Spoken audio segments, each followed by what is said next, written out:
하겠습니다. 사랑하고 존경하고 감사합니다.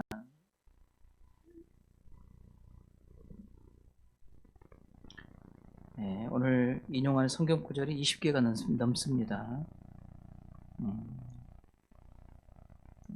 일부 예배 드리면서 보니까 뒤쪽으로 가니까 다 지치셔가지고 성경을 읽다가 소리도 좀 많이 안 내시고 그러시는데 2부 예배 성도들은 끝까지 힘차게 성경을 읽어주시면 제가 좀 힘이 좀 나지 않겠습니까? 예. 코로나19 지금 상황이 많이 이제 좋아졌어요. 네, 그래서 정부에서도 집합 금지, 소모임 금지 이제 해제가 돼서 많은 교회들이 이제 예전보다는 훨씬 더 지금 좋은 상황이 된 것이 참 다행스러운 일이고요. 참 그동안 우리가 많은 성도들이 얼마나 기도했습니까? 다 하나님께서 계획하신 것이 있고 이루실 것인데 그 속에 있는 우리가 너무 답답하고 괴로워서 하나님 앞에 기도했더니 하나님 우리를 불쌍히 보시고 기도에 응답하셔서 좋은 날이 좀 가까이 오고 있지 않나 싶어서 하나님께 참 감사할 일이에요. 또 우리 교회가 많은 이제 어려움을 많이 당했습니다만은 많은 성도들이 협조적으로 잘 해주셔서 어려움을 잘 견뎌주셔서 너무나 또 감사하고요. 특별히 이제 정부 관계 하시는 분들이나 또 지금 확진자들을 돌보고 있는 의사들, 간호사들, 우리가 기도해야 될 분들이 많습니다. 완전히 종식되고 끝날 때까지 우리 다시교회 성도들은 정부를 위해서 또 확진자 치료를 위해서 또 확진해서 고통당하는 그런 분들과 가족들을 위해서 계속적으로 기도해 주시면 좋겠다 하는 생각이 듭니다. 정부가 우리 교회를 향해서 여러 가지 제재를 많이 하다 보니까 우리 성도들은 정부가 우리 교회를 핍박하고 있다 그런 생각을 가질 수도 있고요. 저도 그런 생각이 없는 것은 아닙니다.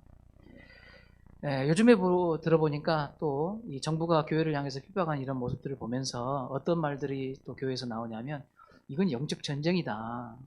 오늘 설교의 제목이 영적 전쟁이라고 합니다. 이런 설교의 제목인데 이번 주하고 다음 주까지 해서 2시간 동안 이 주제로 말씀을 좀 보려고 하거든요. 영적 전쟁이다 이렇게 말씀하신 분들이 계십니다. 사실 우리 기독교 역사를 쭉 보시면요, 정부나 권세자들을 사단이 뒤에서 그를 도구로 사용해서 많은 교회를 핍박했던 그런 전력들이 있어요. 그래서 교회가 핍박을 많이 당했죠. 죽기도 많이 죽고. 그래서 우리는 이런 것들을 영적 전쟁이다 이렇게 부르거든요. 여러분, 전쟁이라고 한다면 져야 되겠습니까? 이겨야 되겠습니까? 전쟁이라고 하면 이겨야 되겠어요? 져야 되겠어요? 저는 세포 깊숙이 맞고는 못 사는 사람입니다. 그래서 지면 안 됩니다. 지면 하여튼 귀때기라도 물어버려야지.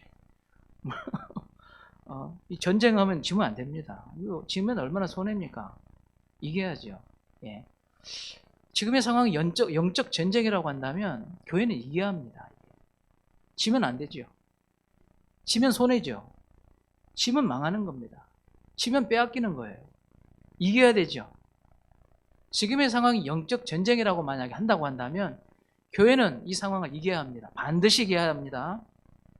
고린도전서 15장 55절부터 58절 말씀을 보니까 이런 말씀이 있습니다. 다 함께 읽겠습니다. 사망아 너의 승리가 어디 있느냐.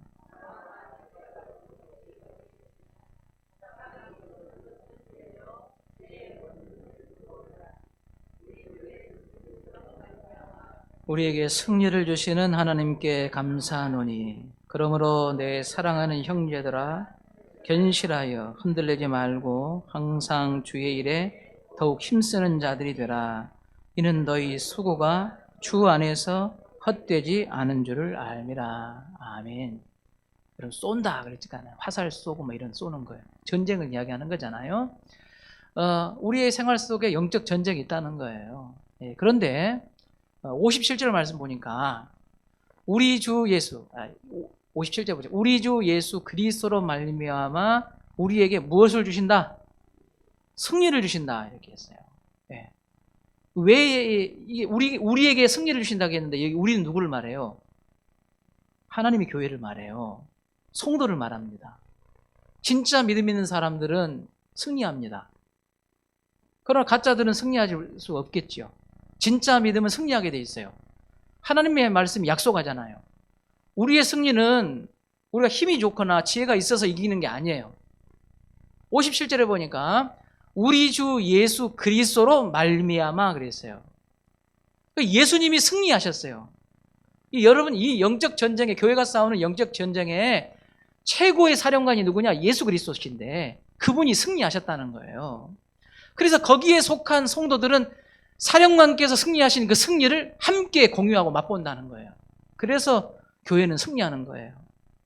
여러분, 이 말씀을 우리의 힘과 능력으로 생각해 보면 우리는 못 이깁니다. 영적 전쟁에서 승리할 수 있는 사람이 없어요. 목사도 다 무너지는 거예요. 목사도 약해요. 유혹받아요. 넘어집니다. 그럼 어떻게 우리가 승리해요? 내 힘 의지해서, 내 능력 의지해서 승리하는 게 아니에요. 승리자 대신 예수님과 함께함으로 우리가 승리하는 거다 그 말이에요. 그래서 성경은 성도의 승리, 영적 전쟁에서 승리를 약속하고 있어요. 여러분, 내가 이기는 게 아닙니다. 이미 예수님께서 이기셨어요. 그래서 교회가 그 안에 속해 있는 교회도 승리를 맛보게 된다 그 말이에요. 여러분, 지금의 상황이 영적 전쟁이라고 한다면 여러분, 우리 다시교회와 온 이 대한민국에 속한 교회들은 지겠어요, 이기겠어요? 이깁니다. 이미 결론이 났어요. 이깁니다. 이기게 돼 있어요. 질 수 없는 거예요. 왜? 예수님이 승리하셨으니까. 교회도 승리합니다. 여러분, 여기에서 우리 성도들이 여기에다가 마음을 두셔야 돼요. 아이고, 목사님, 하나님, 이번 주에도 가다가 내가 전쟁에서 져버렸어요. 아니에요. 지금은 진 것처럼 보이지만 이깁니다. 할렐루야. 이긴다니까요. 여러분, 전쟁은 어디까지 봐야 이긴지 진지 알아요? 끝까지 봐야지. 끝까지 봐야지. 출애굽기에 봐봐요. 미디안하고 이스라엘 백성이 싸우다가 모세의 손이 번쩍 들어가면 막 이기다가 손이 내려가면 어때요? 또 치다가 나중에 끝까지 가니까 누가 이겼어요? 전쟁은 끝까지 봐야죠. 그죠? 내가 믿음 있는 성도인데 생활 중에 살다가 때로 넘어질 수도 있고 질 수도 있어요. 지는 것처럼 보일 수도 있어요. 그런데 전세는 바뀝니다. 또 이깁니다. 결국 이기게 돼 있어요. 이게 성도의 믿음이잖아요. 성도는 예수님 때문에 이기게 돼 있어요. 승리하게 돼 있어요. 하나님의 말씀이 약속하잖아요. 뭘 믿고 살겠어요? 약속 붙들고 사는 거죠. 주님, 실패하고 무너진 내가 아니라 주의 말씀은 승리한다고 하셨으니 반드시 승리할 줄로 믿습니다. 이렇게 하고 사는 거죠. 이러면 이게 믿음 있는 성도 아닙니까? 하나님의 약속은 신실하시잖아요. 변함이 없어요. 그렇게 하신다고 하셨으니 그렇게 되는 것입니다. 그렇기 때문에 영적 전쟁에 참여하는 우리 성도들은 오늘 58절 말씀을 보십시오. 15장 58절 말씀 보니까 다 함께 읽겠습니다. 그러므로 내 사랑하는 형제들아 견실하며 흔들리지 말고 항상 주의 일에 더욱 힘쓰는 자들이 되라. 이는 너희 수고가 주 안에서 헛되지 않은 줄 알미라. 아멘. 여러분, 초대교회 시대, 중세교회 시대, 그 다음에 우리가 일제강점기, 그 다음에 이념 논쟁으로 공산주의, 민주주의가 우리 지역과 이 나라 위에 왔다 갔다 했잖아요. 예. 이런 과정에서 교회가 초대교회, 중세, 그 다음에 일제강점기 뭐 등등 이 모든 시대에 교회는 많은 핍박을 받았어요. 많이 어려움을 당했습니다. 그래서 이 핍박 때문에 교회가 어떤 현상이 벌어졌냐면 교회를 잘 다니고 하나님을 믿는 성도들이 핍박 때문에 믿음을 포기하는 일들이 있었어요. 실제로 우리나라에도 그렇게 이런 일이 많았고 초대교회 당시에도 많았어요. 얼마나 거셌는지 아마 여러분 저는 감사할 일이에요. 내가 초대교회 시대에 태어나지 않은 것에 참 감사해요. 제가 일제시대에 태어나지 않은 게 참 감사해요. 6.25 시대에 태어나지 않은 게 참 감사해요. 왜냐면 그때 태어났더라면 여러분 우리가 하나님을 믿어도 얼마나 힘들게 믿었습니까? 모르겠어요. 오늘날 우리 성도들이 초대교회 시대나 일제 강점기 시대에 막 교회를 핍박하는 시대에 믿음 지키고 살았더라면 참 우린 참 눈물이 마를 날이 없었을 거예요. 근데 이 좋은 시대에 하나님 우리를 태어나게 하셔서 마음껏 교회에서 하나님 찬양하고 예배할 수 있는 이런 시대에 우리를 지금 부르시니 여러분 감사할 조건입니다. 이게 감사할 조건이에요. 그만큼 우리에게 이 시대를 향해서 우리에게 요구하시는 하나님의 사명이 있다는 것이죠. 참 감사할 일이에요. 그러나 그 시대에는 그렇게 핍박이 거셌기 때문에 신앙을 포기하는 사람들이 참 많았어요. 세상 것 잃어버리지 않기 위해서 타협하거나 하나님을 믿는 것을 잠시 보류하거나 포기하고 이런 사람들이 되게 많았습니다. 왜 요즘 시대를 영적 전쟁 시대라고 이야기하느냐? 가만 보니까 우리 코로나 시대를 이렇게 쭉 지나가 보니까 정부가 교회를 향해서 여러 가지 제재도 하고요. 또 세상 사람들이 교회를 향해서 참 몹쓸 말들을 막 쏟아냈거든요.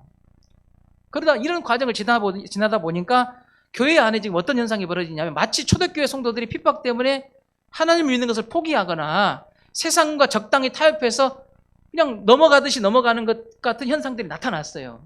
또 오늘날 코로나19 시대를 지나가 보니까 교회 안에도 그런 일들이 일어나더라는 거예요, 지금. 신앙을, 교회 다니는 걸 포기해버려요. 세상 사람들이 교회를 향해서 막 비난하니까 그 소리 듣기 싫어서 나는 교회 안 다니는 사람처럼, 예수 안 믿는 사람인 것처럼. 내가 이뤄놓은 여러 가지 많은 것들을 잃어버리지 않으려고 적당한 선에서 비굴하게 타협하고. 이런 일들이 오늘날에도 일어났어요. 일어나고 있잖아요. 그래서 교회에서 나오는 말들이 영적 전쟁이다. 지금 이런 말들이 지금 나오는 것입니다. 참 이와 같은 관점들은 세계관에서 나오는 것이라고 저는 생각해요. 특별히 여러분 세계관이라는 말이 좀 중요하거든요. 오늘 설교의 제목도 세계관에 대한 이야기가 많이 나와요. 여러분 세계관이라는 건 뭐냐면 나를 중심으로 해서 내가 태어나서 하나님 앞에 가는 시간까지 있을 거 아닙니까? 그러면 내가 만나는 눈으로 보고 귀로 듣고 접하고 하는 내 주변을 둘러싸고 있는 많은 민족과 나라와 이 일들이에요. 이걸 우리가 보고 어떻게 판단하고 살아가는가? 그 안목. 이걸 이 세계관이라고 해요. 세계관. 이 세계관 속에 여러분 세계관이 먼저고 그 다음에 인생관이 먼저 순서가 이렇게 돼야 돼요. 근데 우리는 뭐부터 가정에서 가르치냐면요. 인생관부터 자꾸 가르쳐요. 인생관부터. 인생관이 뭐예요? 거짓말하지 마라. 이런 것부터 가르쳐요. 왜 거짓말을 해야지 하지 않아야 될 건가를 말하기 전에 거짓말하지 말고부터 가르치는 거예요. 그러니까 세계관부터 세워놓고 난 다음에 그 다음 인생관을 그 다음에 세우는 건데 우리 생활은 반대예요. 인생관부터 막 세워놔. 부자 되라. 공부 열심히 해라. 요것부터 막 가르쳐. 근데 왜 공부를 해야 되는지 잘 몰라. 왜 부자가 돼야 되는지 이건 잘 몰라. 세계관부터 세워놓고 그 다음에 인생관을 세워야 되는데 반대로 됐어.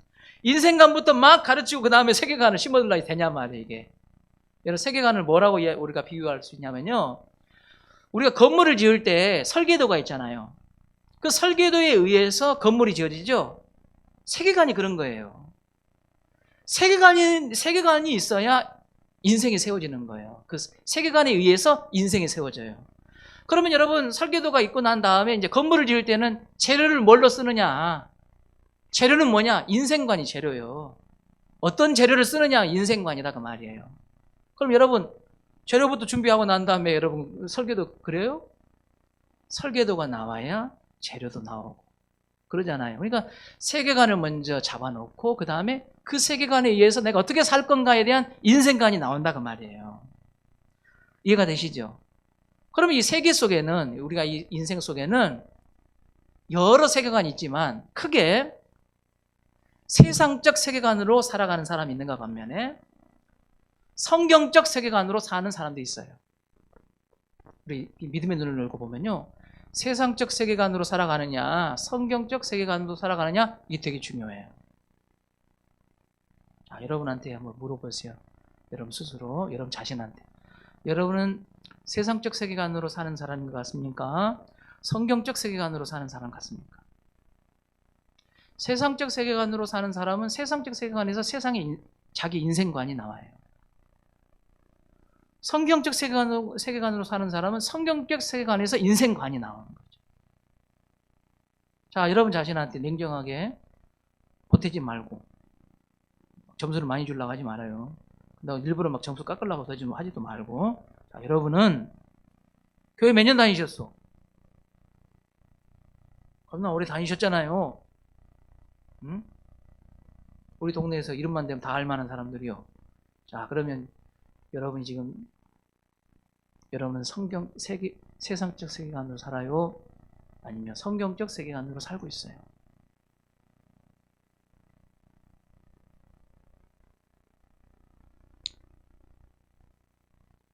예, 하나님을 믿는 성도들은 세상적 세계관이 아니라 성경적 세계관으로 살아야 돼요. 세상적 세계관으로 사는 자는 망했습니다. 그러나 성경적 세계관으로 사는 자를 하나님은 붙드시고 인도하시죠. 성경에서 복을 받은 사람을 보십시오. 어떤 사람이 복을 받았어요? 세상적 세계관으로 사는 사람이 복을 받았습니까? 성경적 세계관으로 사는 사람이 복을 받았습니까? 하나님은 우리에게 분명히 보여주시는 거예요. 성경적 세계관으로 사는 사람이 복이 있다는 거예요. 우리 성도들이 오해하는 것이 있어요. 어떤 것이 오해하냐면요, 성경적 세계관으로 살면 부자가 못 될 것 같아. 못 된 줄 알아요.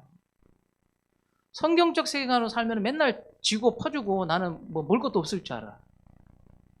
아니에요. 성경적 세계관으로 살아도 구워주고 나눠주고 거저주는 부족함이 없어요. 성경 보세요. 성경 보세요. 우리 성경적 세계관으로 살면 괜히 안 될 것 같은 거예요. 그냥. 왜? 세상적 세계관으로 무장을 하다 보니까 성경적 세계관을 가만히 들어보니까 그렇게 살면 다 빼앗길 것 같이 생긴 거예요. 지금. 뭐 어떻게든지 없는 것도 지어내가지고 막 이렇게 뭔가를 만들어가지고 되게 해야 되는데 성경적 세계관은 그런 걸 또 용납을 안 하거든. 이게 안 될 것 같아. 그러니 어떤 생각을 갖냐면 세상적 세계관으로 살아야 잘 살고 형통하고 부자 되고 출세할 것처럼 생각해요. 그러나 성경적으로 사는 자도 출세했어요. 다니엘 보세요. 여러분 보세요. 성경 보시라 그 말이에요. 아브라함 보세요. 성경적 세계관으로 인생을 살았을 때 하나님께서 그도 복을 주시고 비교할 수 없을 만큼 하나님 높이시잖아요. 여러분 우리가 이 땅 위에서 어떤 세계관으로 살아야 되겠냐 그 말이에요. 여러분 성경적 세계관으로 살아야 돼요. 특별히 여러분 세계관이 우리 일상에서 이런 일들이 있어요. 여러분 우리 성도들이 우리 세상 사람들이 흔히 갖고 있는 세계관이 있어요. 화면을 보시면 착한 일을 많이 하면 복을 많이 받고 나쁜 일을 많이 하면 벌을 받는다. 이 세계관입니다. 세계관. 여러분 주변을 쭉 둘러보세요. 착한 일을 많이 하면 복을 받고 나쁜 일을 많이 하면 악한 일을 많이 하면 벌 받아요. 이게 세계관입니다. 세계관. 그래요, 안 그래요? 저는 이렇게 삽니다. 그냥. 그러니까 여러분 이런 세계관이 있다 보니까 내가 어떻게 살아요? 착한 일을 하는 거예요. 나쁜 일을 안 하려고 하는 거예요. 인생관이 나오는 거잖아요. 세계관이 있으니까 인생관이 그 다음 나오는 거예요.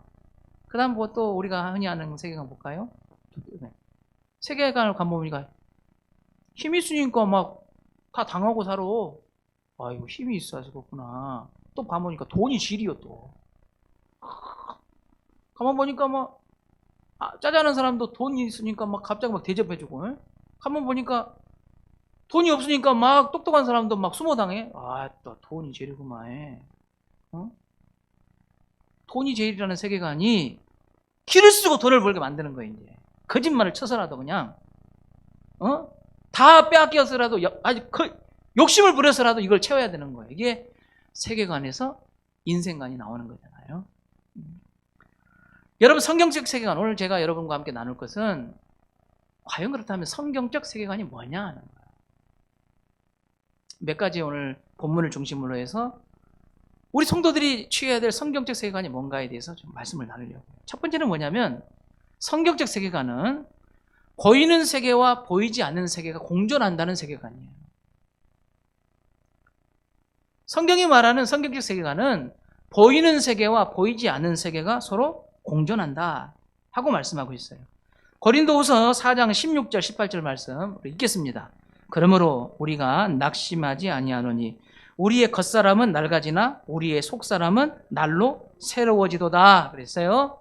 여러분, 겉사람은 뭐예요? 보이는 것이잖아요. 겉사람은 보이는 거잖아요. 저런 말 봐보세요. 오늘은 기름도 발랐네. 봐요.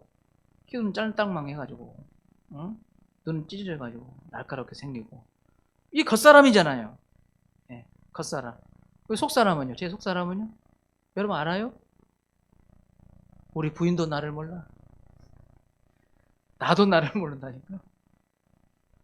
보세요. 가만히 보면 보이는 것과 보이지 않는 것이 사실은 공존해 있는 거예요. 근데 제가 왜 이걸 문제 삼고 있느냐 하면, 보이는 것과 보이지 않는 것이 공존하는데 세상은 보이지 않는 것은 인정하지 않아 버려요. 그냥 중요하지 않다고 생각해 버려요. 보이는 것만 쫓아가는 것이죠. 이게 세상적 세계관이에요.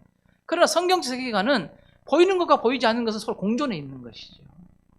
이어지는 말씀 18절 읽겠습니다. 18절 읽습니다.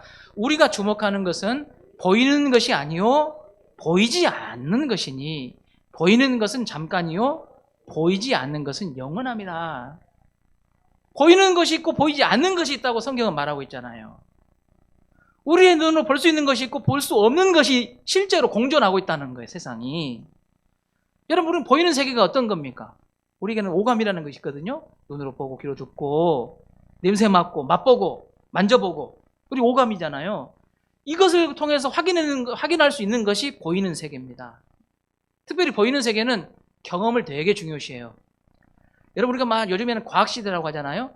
과학의 최고의 논리는 뭐냐면요, 논리 증명, 결국은 경험돼야 돼요. 이게 실체가 정확해야 돼요. 실체가 없는 것은 인정 안 해요, 과학은. 그건 그냥 가설이라고 하고, 과학은요 1 더하기 1은 2라고 딱 떨어져야 과학이에요. 하나님은 1 더하기 1은 2라고 딱 떨어져요? 그걸 인정 안 하는 거예요, 세상은. 그래서 세상적 세계가 하나님 인정하지 않아요. 보이지 않는 것이기 때문에. 보이는 것만 인정한다 그 말이에요. 눈에 보이는 것만 인정해주고 받아줘요.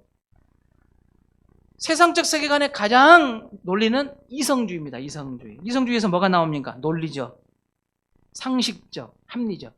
이것에서 벗어나 버리잖아요. 그러면 인정 안 해버려요. 무식한 사람 취급해버립니다. 이게 세상적 세계관의 이 보이는 세계관의 어떤 그 중심에 있는 거죠. 그러나 보이지 않는 세계가 분명히 있다고 성경은 말하고 있잖아요. 비가시적 세계, 영적인 세계를 말하고 있어요. 그리고 보이지 않는 세계의 가장 중심에 누가 계셔요? 하나님이 계세요. 하나님이. 보이지 않는 세계는 하나님이 존재한다는 것입니다. 하나님 존재한다. 하나님 영이시죠. 예. 하나님 영으로 존재한다 그랬어요. 영이 뭐예요? 안 보인다는 거예요. 안 보여. 영이라는 말은 안 보인다는 거예요. 우리 눈으로 안 보여. 아무리 까도 짚고 봐봐요. 보인가? 안 보여요. 안 보여요. 요한복음 4장 24절 말씀, 우리가 잘 아는 말씀입니다. 읽겠습니다. 하나님은 영이시니 예배하는 자가 영과 진리로 예배할지니라. 아멘. 실제로 우리 예배 가운데 말씀으로 함께 하신다고 약속하셨거든요. 근데 우리 눈에 보이지는 않잖아요. 근데 여기에 지금 눈에 보이지 않지만 함께 하신다는 걸 믿고 예배하는 것이, 여러분, 보이지 않는 것을 믿고 예배하는 성도잖아요. 누가복음 24장 39절 말씀에 예수님께서 부활하시고 난 다음에 제자들에게 나타나셨을 때 제자들이 예수님 죽었는데 느닷없이 살아났어요? 깜짝 놀랐어요. 귀신이라고 한 거예요. 그때 예수님께서 누가복음 24장 39절에 이렇게 말씀하시죠. 읽겠습니다. 내 손과 발을 보고 나인 줄을 알라. 또 나를 만져보라. 영은 살과 뼈가 없으되 너희 보는 바와 같이 나는 있느니라. 영은 살과 뼈가 없다. 보이지 않는다. 잡힐 수 없다. 맛볼 수 없다. 접촉할 수 없다. 영은 그렇다. 그런데 영은 실존한다. 존재한다. 성경은 지금 그걸 말하고 있는 거예요. 보이지 않는 것은 존재한다. 그 중심에 하나님이 계시다. 이렇게 지금 말씀하고 있는 것이죠. 히브리서 11장 6절 말씀 읽겠습니다. 그렇기 때문에 보이지 않는 세계 중심에 계신 하나님을 우리는 어떻게 나아가야 되냐. 읽겠습니다. 믿음이 없이는 하나님을 기쁘시게 하지 못하나니 하나님께 나아가는 자는 반드시 그가 계신 것과 또한 그가 자기를 찾는 자들에게 상 주시는 이심을 믿어야 할지니라. 아멘. 그래서 보이지 않기 때문에 믿어야 한다. 믿음으로만 볼 수 있다. 믿음으로만 느낄 수 있다. 믿음으로만 틀어잡을 수 있다 이거예요. 믿음이 필요해요. 그래서 믿음 있는 성도는 예배하러 나아갈 때, 하나님께 나아갈 때 하나님은 반드시 계신다. 그리고 그는 자기를 찾는 자들에게 상 주신다는 믿음을 가지고 나아가야 된다는 거예요. 출애굽기 3장 14절 말씀 보면 하나님이, 영이신 하나님이 자기 자신을 뭐라고 말씀하셨느냐, 스스로 있는 자다, 자기를 이렇게 소개하셨어요. 자, 읽겠습니다. 하나님이 모세에게 이르시되 또 이르시되 나는 이스라엘 자손에게 이같이 이르기를 스스로 있는 자가 나를 너희에게 보내셨다 하라. 아멘. 여러분 스스로 있는 거 보셨어요? 스스로 있는 거? 그리고 여러분 주변에 한번 팍 둘러봐요. 집에 자동차 있죠? 자동차 스스로 있었어요? 그럼 자동차 어떻게 있었어요? 만든 사람이 있으니까. 나무는요? 스스로 있어요? 뭔가 있다, 스스로 있지는 않았단 말이에요. 뭔가 좀, 이유가 있었어, 이게. 뭔가 원인이 있었어. 그래가지고 지금 결과가 나온 거잖아요. 우리 주변에 가만 보면은요, 둘러보면 스스로 있는 것은 아무것도 없어요. 다. 세상에 있는 것은, 스스로 있는 것은 없어요. 그런데 이런 우리한테 하나님이 뭐라고 말씀하시냐면 자기는 스스로 있는 자래요. 이해가 안 되는 거예요, 이게. 근데 실제로 하나님은 스스로 있는 분이거든요. 스스로 있는 분. 우리가 하나님을 믿고 싶은데 안 믿어지는 이유가 이런데요. 우리는 눈에 보여야 원인과 결과가 있어야 되는 건데 하나님 스스로 있대. 이게 이해할 수 없는 거예요. 실제로 보이는 것과 보이지 않는 것은 서로 공존해 있는 겁니다. 성경은 우리에게 끊임없이 이렇게 말하는 거예요. 여러분, 우리 성도들이 여러분께 그동안에 보이는 것만 믿고 살았지는 몰라도 여러분 자신들한테 야, 보이는 것만 믿어. 이렇게 가르쳤을지는 몰라도 성경은 그렇게 말하지 않는다는 거예요. 하나님은 보이는 것과 보이지 않는 것을 공존하고 있다. 보이지 않는 것도 봐야 된다는 거예요. 보이는 것만 보는 게 아니라 보이지 않는 것도 볼 수 있는 게 믿음이다. 이걸 우리에게 가르치고 주고 있는 것이죠. 그런데 아주 기가 막힌 말씀이 나옵니다. 보이는 것과 보이지 않는 것이 공존하는데 성경은 뭐라고 말씀하시냐? 보이지 않은 것으로부터 보이는 것이 나왔다는 거예요. 이게 지금 정말 이게 파격적인 겁니다. 보이지 않는 것으로부터 보이는 것은 나왔다는 거예요. 여러분 대단하죠. 누가 더 여러분 더 원초적이다는 거예요. 보이지 않는 게 더 원초적인 거예요. 우선하다는 거예요. 여기에서부터 보이는 게 나왔다는 거예요. 자, 예를 들자면 보세요. 하나님께서 창세기 1장에 천지를 창조하시지요. 천지는 우리 눈에 보이는 것이잖아요. 그죠? 근데 그 전에 뭐가 있었어요? 하나님이 보이지 않는 계획이 있었어요. 세상을 지으시겠다는 계획. 눈에 보여요, 안 보여요? 보이지 않죠? 그 계획에 의해서 빛이 있으라 하고 빛이 있는 거예요. 보이지 않는 것에서부터 보이는 것이 지금 나온 거죠. 지금. 이게 지금 성경적 원리입니다. 이게. 자, 히브리서 11장 3절 말씀. 자, 읽겠습니다. 히브리서 11장 3절 말씀. 읽습니다. 믿음으로 모든 세계가 하나님의 말씀으로 지어진 줄을 우리가 아나니 보이는 것은 나타난 것으로 말미암아 된 것이 아니니라. 우리 눈에 보이는 것은 이게 나타나는 것, 이것도 나타나는 것도 우리 눈에 보이는 거잖아요. 우리의 생각은 어떤 생각이냐? 보이는 것은 다 우리 눈에 보이는 것에서부터 시작해서 나타났다는 거예요. 그런데 하나님 뭐라고 말씀하세요? 보이는 것과 나타나는 것은 하나님의 말씀으로 지어졌다. 이미 보이지 않는 것에서부터 나왔다. 그렇게 지금 가르치고 있는 것이죠. 로마서 1장 20절 말씀 읽겠습니다. 창조로부터 그의 보이지 아니하는 것들 곧 그의 영원하신 능력과 신성이 그가 만드신 만물에 분명히 보여 일러졌나니 그러므로 그들이 핑계하지 못할지니라. 아멘. 여러분, 만물에게 분명히 보였다. 만물이라는 건 우리 눈에 보이는 거죠? 산, 바다, 물고기, 동물 다 만물 눈에 보이는 거예요. 근데 이 만물 속에 뭐가 있다는 거예요? 영원하신 능력과 신성이 그 속에 들어있어요. 눈에 보여요, 안 보여요? 안 보이죠. 근데 이 영원하신 능력과 신성이 만물을 만들게 한 거죠. 보이지 않는 것에서부터 보이는 것이 지금 나온 거예요. 여러분 이해가 안 되시죠? 안 될 수 있어요. 하나님은 우리에게 지금 이걸 말씀하고 있는 거예요. 보이지 않는 하나님은 눈에 보이지 않는 영이신 하나님 스스로 존재하신 분은 여러분 우리가 세상적 관점으로는 하나님 인정 못해요. 없는 거예요.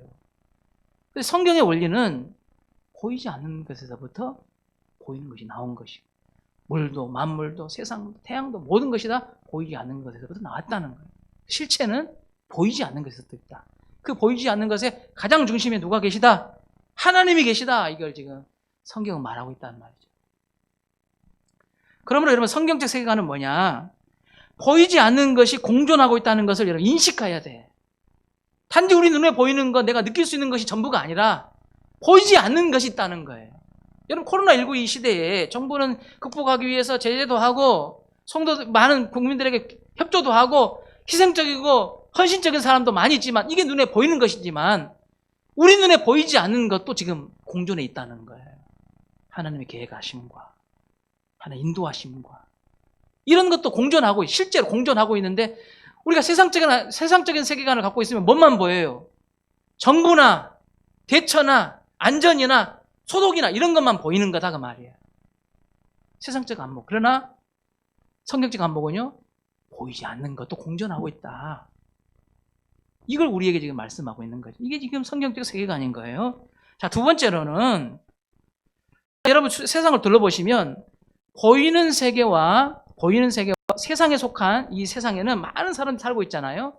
세상에는 많은 사람이 살고 있는데 그 많은 사람 중에 세상에 속한 사람이 있는가 반면에 하늘에 속한 사람이 있다는 거예요.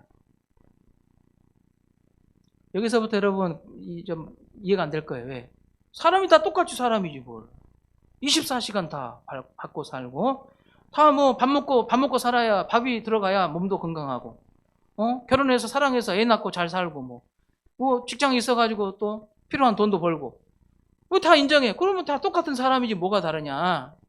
그래서 성경은 뭐라고 말하냐면 이 많고 많은 사람 중에 보이는 세계, 그러니까 세상에 속한 사람이 있는가 반면에 세상에 속하지 않고 하늘에 속한 사람이 있다는 거예요. 그런데 그 다음으로 세상에 속한 사람과 하늘에 속한 사람이 서로 계속 지속적으로 갈등을 일으키고 있다는 거예요. 이게 여러분 성경적 세계가 아니에요. 세상에 속한 사람과 하늘에 속한 사람이 세상 속에서 서로 갈등이 계속 일어나는 거예요. 오늘 읽으실 말씀 마태복음 10장 34절 36절 말씀이 그 말씀이거든요. 자, 읽겠습니다. 내가 세상에 화평을 주러 온 줄로 생각하지 말라. 화평이 아니요 검을 주러 왔노라. 내가 온 것은 사람이 그 아버지와 딸이 어머니와 며느리가 시어머니와 불화하게 하려 함이니 사람의 원수가 자기 집안 식구라. 아멘. 사람이 그 아버지와, 여기서 사람이라는 거 원문에 보면 남자를 말해요. 아들을 말해요. 아들하고 아버지가 참 부자유친이라는 말도 있는 것처럼 친해야 되잖아요. 아버지와 아들이 그리고 딸과 어머니가 며느리와 시어머니가 가족이잖아요. 다. 내 심장이라도 내 장기라도 꺼내줄 수 있는 가족이잖아요. 그런데 도대체 무슨 일이 벌어진 거예요? 가장 친하고 생명까지 서로 나눠줄 수 있는 이런 가족들이 아들과 아버지가 딸과 어머니가 며느리와 시어머니가 서로 불화해버렸어. 도대체 이 뭐 때문에 불화가 일어났을까요? 무슨 일이 벌어졌을까요? 뭔가 이유가 있어서 지금 불화한 거잖아요. 네. 이렇게 여러분 보셔야 돼요.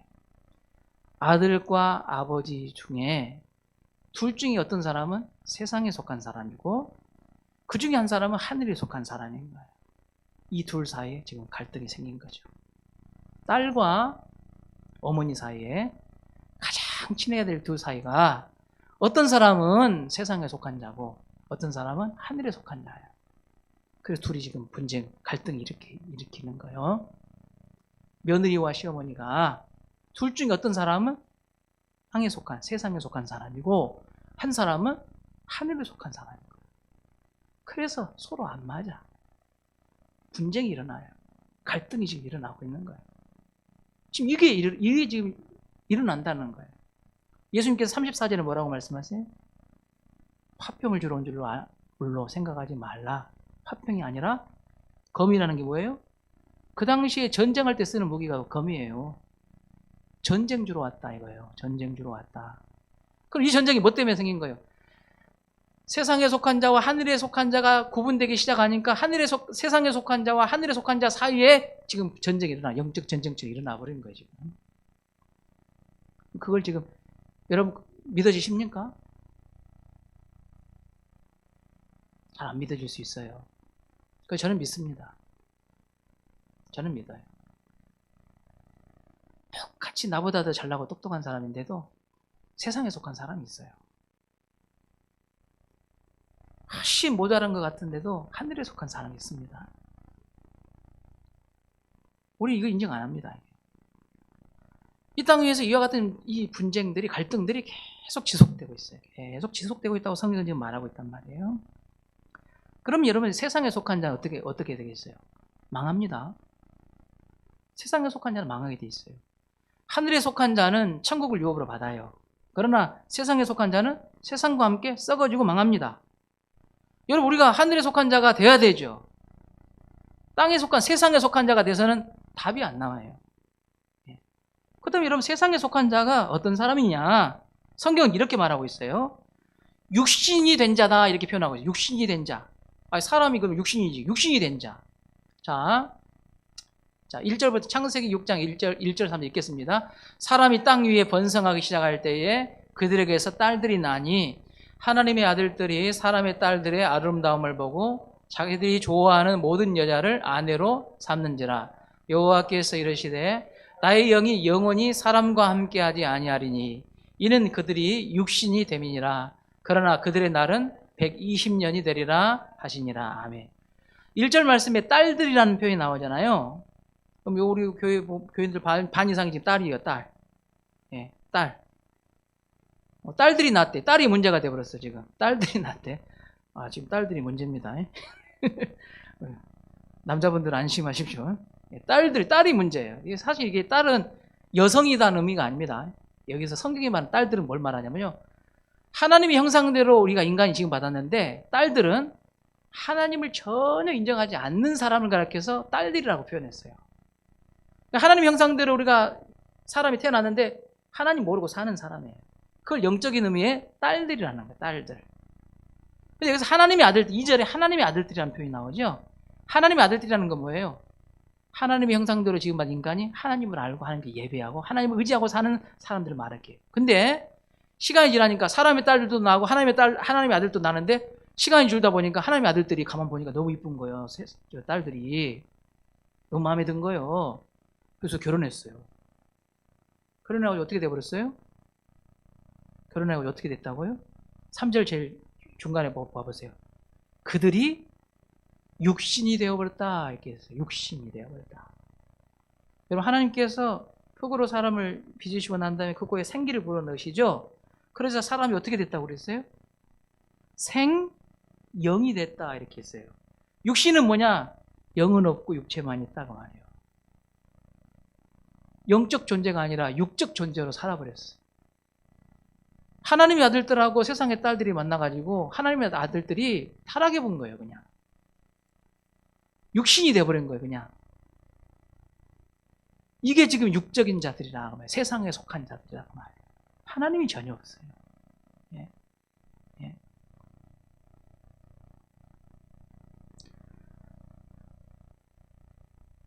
이런 자들을 보고 하나님께서는 뭐라고 말씀하셨느냐? 그들을 보시고 한탄하시고 근심하셨다 이렇게 썼어요. 육신인 자들을 하나님은 세상에 속한 자들을 보면서 하나님의 마음 어떠냐? 탄식하신다, 근심하신다 이렇게 말씀하세요. 자, 창세기 6장 5절 6절 말씀 읽겠습니다. 여호와께서 사람의 죄악이 세상에 가득함과 그의 마음으로 생각하는 모든 계획이 항상 악할 뿐임을 보시고 땅 위에 사람 지으신 것을 한탄하사 마음에 근심하시고,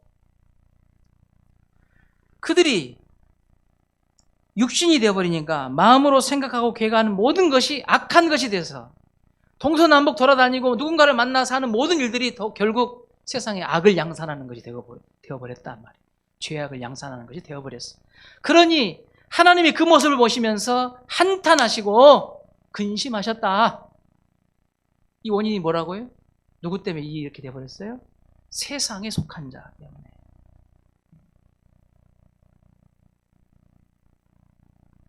이 세상에 속한 자를 또 성경은 어떻게 표현하고 있느냐?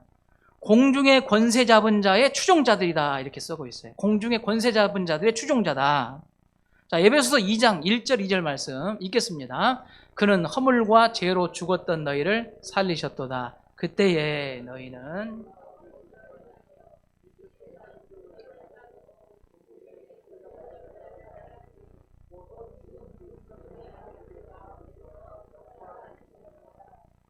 불순종의 아들들은 세상에 속한 자를 말해요. 그럼 불순종의 아들들 가운데 역사하는 영이 있어요. 그 불순종의 아들들 가운데 역사하는 영이 뭐예요? 마귀라고요. 마귀. 그러니까 불순종의 아들들, 이 불순종의 아들들을 역사하는 영이 있는데 이 마귀인데 이들은 마귀에 속해서 마귀의 추종자로 산다는 거예요. 이게 세상에 속한 자예요. 결국 여러분 세상에 속한 자는 결코 하나님의 나라를 유업으로 받지 못합니다. 고린도전서 15장 50절 말씀을 읽습니다. 형제들아, 내가 이것을 말하노니 혈과 육은 하나님의 나라를 이어받을 수 없고 또한 썩는 것은 썩지 아니하는 것을 유업으로 받지 못하느니라. 아멘. 쉽게 이야기하면 세상에 속한 자는 천국 간다 안 간다? 천국 못 간다. 세상에 속한 자는 천국 못 간다. 육신으로 사는 자, 마귀의 추종자로 사는 자는 천국 못 간다. 하나님을 한탄하게 하고 근심하게 하는 자, 그들은 우리 세상에 속한 자라고 부르는데 그들은 천국까지 못한다. 하나님 나라를 유업으로 받지 못한다. 그럼 누가 하나님 나라를 유업으로 받느냐? 하늘에 속한 자가 그들 유업으로 받는다. 성경은 말씀하고 있어요. 이 세상에는 세상에 속한 자만 있는 것이 아니라 하나님께 속한, 하늘에 속한 자가 있습니다. 여러분, 하늘에 속한 자의 대표적인 분이 누구냐? 예수님이시요, 예수님. 요한복음 8장 23절 말씀 읽겠습니다.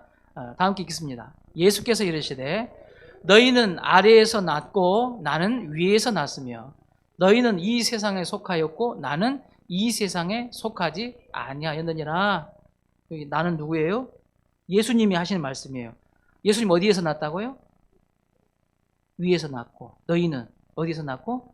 아래 세상에서 났고 너희는 어디에 속했고? 세상에 속했고 예수님 어디에 속했고? 세상에 속하지 않았고.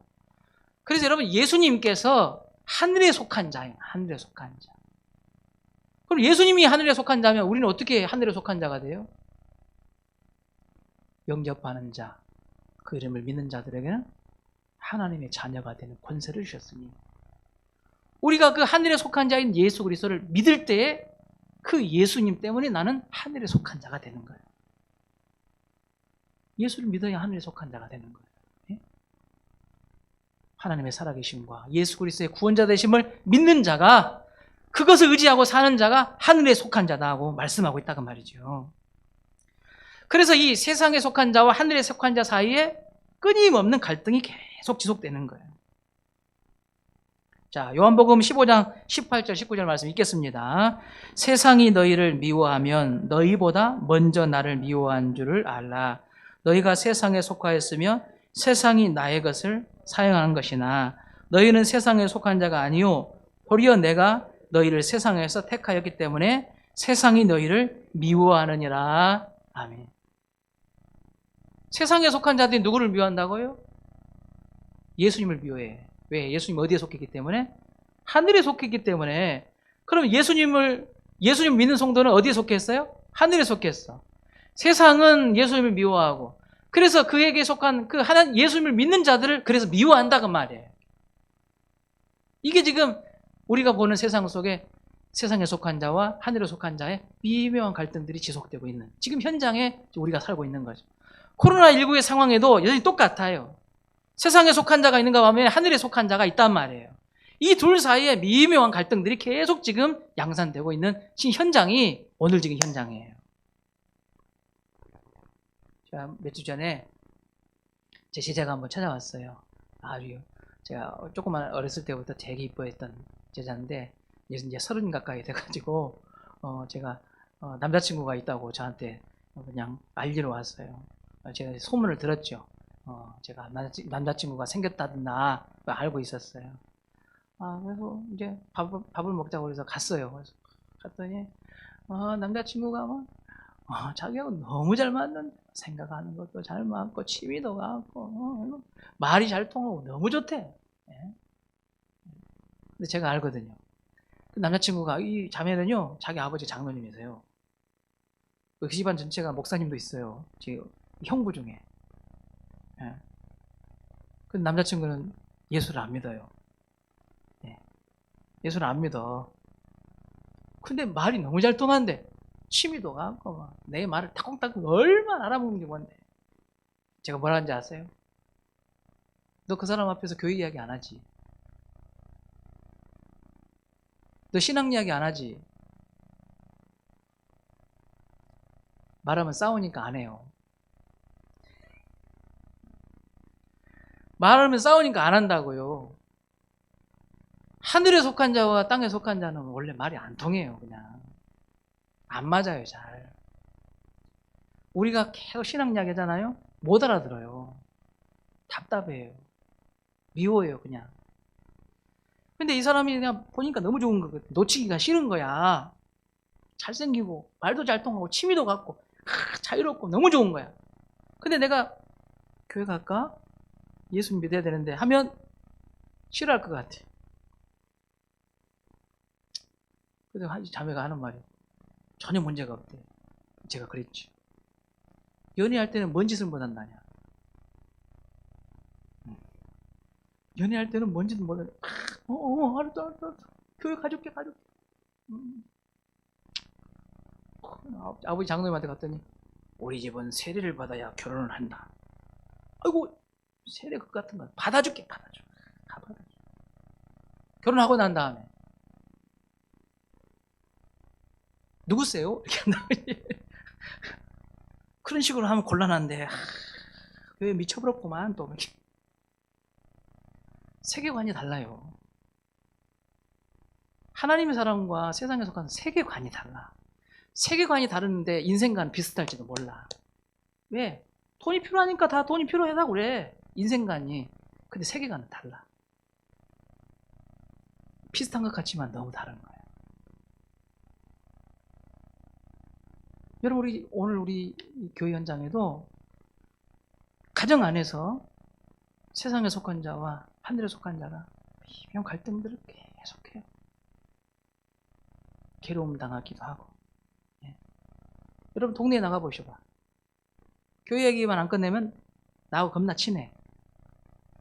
교회 얘기만 해봐봐. 뭐라고 해? 미쳐버렸구만.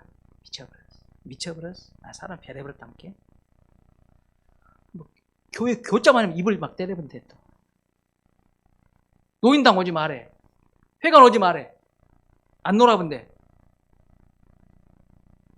입 딱 봉하고 있어야 돼. 노인당 가가지고. 그래야 나랑 놀아줘.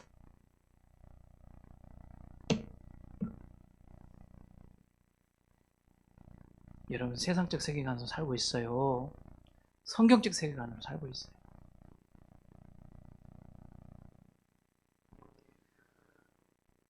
여러분, 보이는 세계와 보이지 않는 세계는 여전히 공존하고 있고요. 보다 더 중요한 보이지 않는 세계에서부터 이 보이는 세계가 영향을 받고 움직여가고 있다는 것을 여러분, 하나님의 사람들은 믿어야 돼요. 코로나19가 아무리 이렇게 저렇게 흘러간다 하더라도 여러분, 보이지 않는 세계에서는 여전히 일하시고 계획하시고 그 일이 드러나시는 거예요. 여러분, 세상에 속한 사람과 하늘에 속한 사람 사이에는 갈등이 있어요. 여러분, 가정에서 왜 갈등이 없어요? 예수님 이야기 안 하니까 갈등이 없는 거예요. 하나님 이야기 안 하니까 갈등이 없는 거예요. 그걸 평화라고 말할 수 없어요. 잘하고 있는 게 아니에요.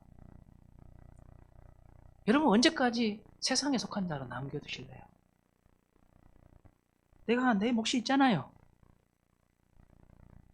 예.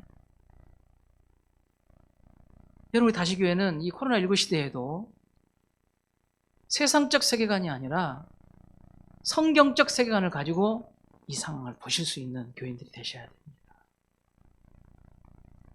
그래서 하나님의 복을 누리고 여전히 이 시대에도 하나님의 풍성한 은혜를 경험하고 나눌 수 있는 그런 성도들이 되셔야 돼요.